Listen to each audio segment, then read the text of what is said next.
కాంచనాయస్సార కలధౌతమయములు. అక్కడ ఆ కొండ చర్యల నిండా రత్నాలు, ధాతువులు మెలమెలా మెరుస్తూ ఉంటాయి. ధాతువులంటే రాళ్లే, రంగురాళ్ళు, గైరిక ధాతువులు అంటారు. రంగురంగులతో ఉండేటువంటి, ఇప్పుడు శుద్ధరాయి మొదలైనలాగా, అలాగే ఎర్రటి కాషాయవర్ణం కలిగినటువంటి రాళ్ళు మొదలైనటువంటివి ఉంటాయి. ఆ కాంతులతో దిక్కులు, నేల, నింగి వెలిగిపోతూ ఉంటాయి. పెద్ద చెట్లు, లతలు, పొదలు, దాని నిండా అనేకమైనటువంటి సౌందర్యం కనిపిస్తూ ఉంటుంది. సెలయేరు, కొండల నుంచి పారేటువంటి ఏరు బాగా పైనుంచి దూకుతూ ఉంటుంది కనుక మహానాదం, హోరు వినిపిస్తూ ఉంటుంది. సెలయేటి సబ్బడులు హోరెక్కిస్తూ ఉంటాయి. పైన దేవతల విమానాలు తిరుగుతూ ఉంటాయి.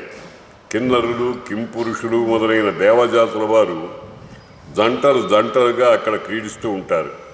ఆ కొండ మీద కొన్ని వందల రకాలైన చెట్లు, ఆ చెట్ల నిండా పువ్వులు, ఆకులు, కాయలు అన్నీ మానవుడికి ఆకర్షకంగా ఉండేటువంటివి.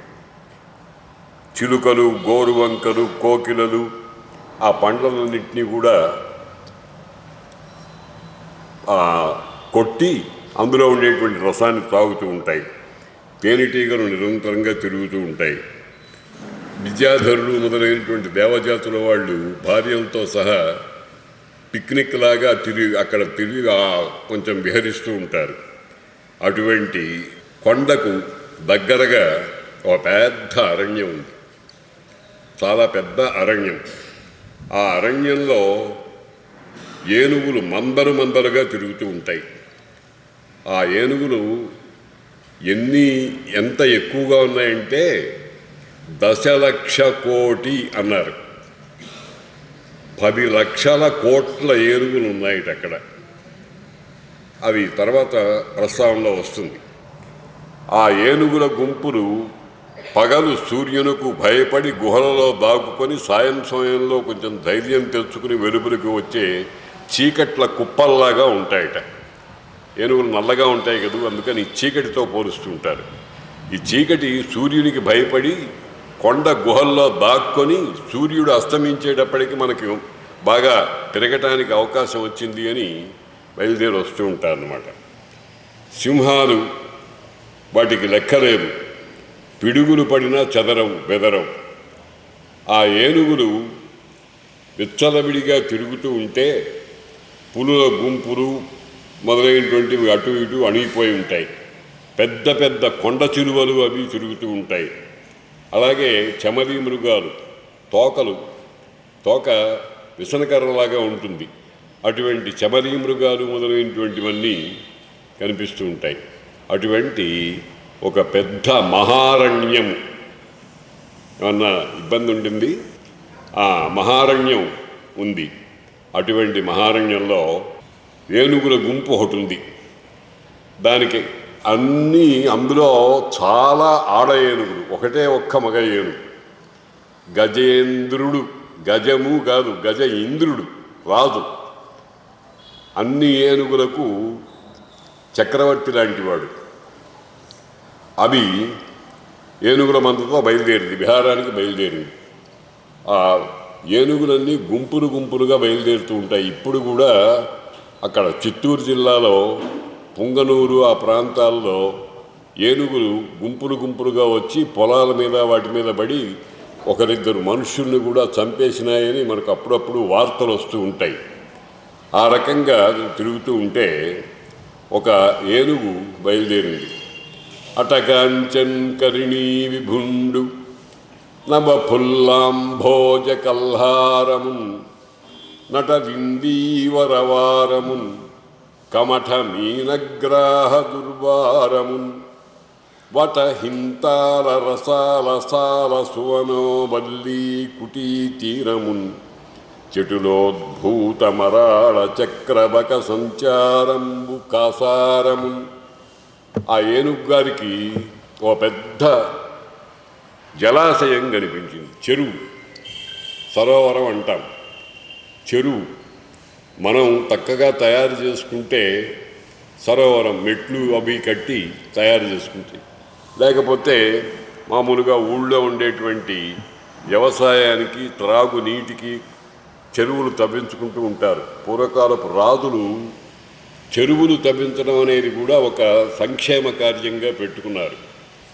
ఆ రకంగా ఒక పెద్ద చాలా విశాలమైనటువంటి ఒక కొలను ఆ ఏనుగుకి కనిపించింది. అందులో ఏమున్నాయిట, చాలా చాలా గొప్ప జల జంతువులు ఉన్నాయి.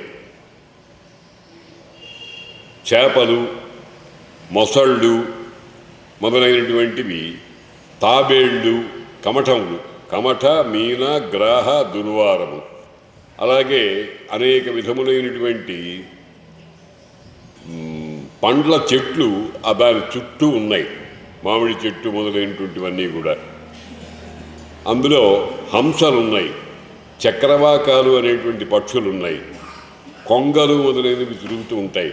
మనం మామూలుగా సిటీల్లో ఉండే వాళ్ళకు తెలియదు, కానీ పల్లెటూళ్ళల్లో ఉండేటువంటి వాళ్లకు ఆ చెరువు పరిసరాలు ఇవంతా కూడా మనస్సుకి ఉల్లాసాన్ని కలిగించేటువంటి ఒక చక్కని దృశ్యశాల, ప్రదర్శనశాల అటువంటిది. ఆ జలాశయాన్ని ఈ ఏనుగు చేరింది. మామూలుగా జల క్రీడ అని ఉంటుంది. నీళ్లల్లో దిగి పిల్లలు కూడా నీళ్లలో దిగి ఈతలు కొడుతూ ఆటలాడుతూ ఒకళ్ళ మీద ఒకళ్ళు నీళ్లు చల్లుకుంటూ ఉండడం అనేటువంటిది జరుగుతున్న విషయమే. ఈ ఏనుగు నీళ్లలో దిగింది. ఇభలోకేంద్రుడు హస్తరంధ్రముల నీరెక్కించి తొండంతో బాగా నీరు లోపలికి దుర్రుమని పీల్చుకున్నాడు. చెండ భమార్గంబునకెత్తి నీళ్లు తొండంతో ఇట్లా తీసుకుని లోపలికి పోసుకుని ఆ తొండాన్ని పైకెత్తాడు. భమార్గం అంటే నక్షత్ర మార్గం.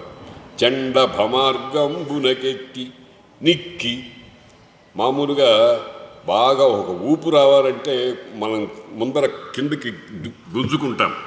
హనుమంతుడు సముద్రాన్ని లంఘించేటప్పుడు కుప్పించి ఎగసిన అని చెప్పారే, అది మొట్టమొదట శరీరాన్ని అంతటిని కిందికి గుంజివేసి ఒక్కసారిగా విజృంభిస్తాడు.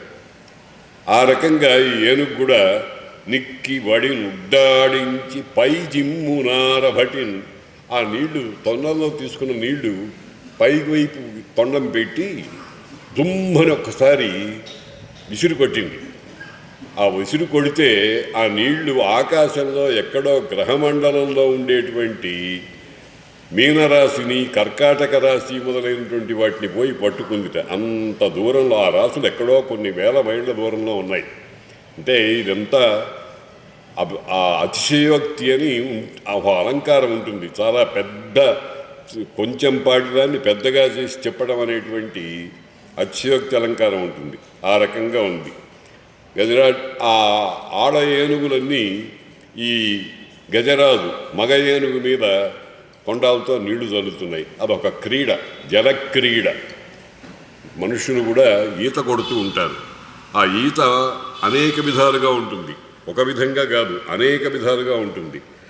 ఒక్కొక్కడు వెళ్ళకిలా పడుకుని పోతూ ఉంటాడు, ఒక పడవలాగా రకం. కొంతమంది ఆ పైనుంచి కొండ ఎత్తులాంటి ప్రదేశం నుంచి ఇలా ఒక కడకర్ర లోపలికి దుచ్చినట్టుగా లోపలికి పోయి పైకి వస్తుంటాడు. కాసేపు ఉగ్గబట్టుకున్నంతసేపు గాలి పట్టుకొని తర్వాత మళ్ళీ పైకి వస్తూ ఉంటాడు. ఇదంతా ఆట. ఆ రకంగా జరుగుతూ ఉంటాయి. అలా ఉంటే హఠాత్తుగా ఆ నీళ్లల్లో ఒక పెద్ద గందరగోళపు నాదం ఒకటి వచ్చింది. నీళ్ళంతా భుగభుగలాడిపోతున్నాయి. ఒక సుడి అంటాను చూడండి, నీళ్లు అలా తిరిగి తిరిగి ఒక్కసారిగా పొంగుకొని వస్తుంది. ఆ రకంగా భుగభుగలాడుతూ నీళ్లు వచ్చినాయి. పెద్ద పూత్కారం వినిపించింది, బుసగొట్టినట్టుగా. ఆ లోపల మొసలి గాలి పీల్చేటప్పటికి, గాలి పీల్చి విసిరేటప్పటికీ ఆ నీళ్ళన్నీ చల్లాచెదరైపోయి ఉన్నాయన్నమాట. పూత్కారం వినిపించింది. పెద్దగా లేచిన అలల తాకిడికి పక్కనుండేటువంటి మహావృక్షాలన్నీ కూడా కూలిపోయినాయి. ఆ మొసలి పైకి లేచింది. ఏమిటయ్యా ఇది గందరగోళం అంతా దేనివల్ల కలిగింది అంటే, అక్కడ ఒక మొసలి ఉంది. మొసలి జలజంతువు, మహాబలవంతమైనటువంటిది. అది పట్టుకుంటే ఇంకా విడిపించుకోవడం అనేటువంటిది సాధ్యం కాదు. ఆ మొసలి బాగా ఒక్కసారిగా మరి ఒడిసి పట్టుకోవడం అంటాను చూడండి. పిల్లి ఎరుక అంత దూరంలో తిరుగుతుంటే నక్కి నక్కి ఉండి ఒక్కసారి గబక్కను దూకి పట్టుకుంటుంది. లేకపోతే వస్తున్నట్టుగా తెలిసి అది పారిపోతుంది. దానికి ఒక భ్రాంతి కలిగించి అది తన చేతిలోకి చిక్కునేట్టుగా పిల్లి వెనకాల నుంచి బాగా నక్కి ఉండి ఒక్కసారిగా విజృంభించి పట్టుకుంటుంది. అన్నీ అంతే. మీరు గోడ మీద పురుగులు ఉంటాయి, బల్లి ఉంటుంది. ఆ బల్లి పురుగుల్ని పట్టే విధానం చూడండి ఎంత చమత్కారంగా ఉంటుందో. చూస్తే ఆ బల్లి కూడా మెల్లగా ఏ చప్పుడు రాకుండా దగ్గరకు అట్టా వెళుతుంది. ఆ పురుగు బల్లి వస్తుంది గమనించదు, చక్కన నాలుగు వేసి పట్టేస్తుంది. లోకంలో అటువంటి స్థితులన్నీ పశువులు, పక్షులు, మనుష్యులు వీళ్ళందరూ కూడా ఆ రకంగానే ఉంది.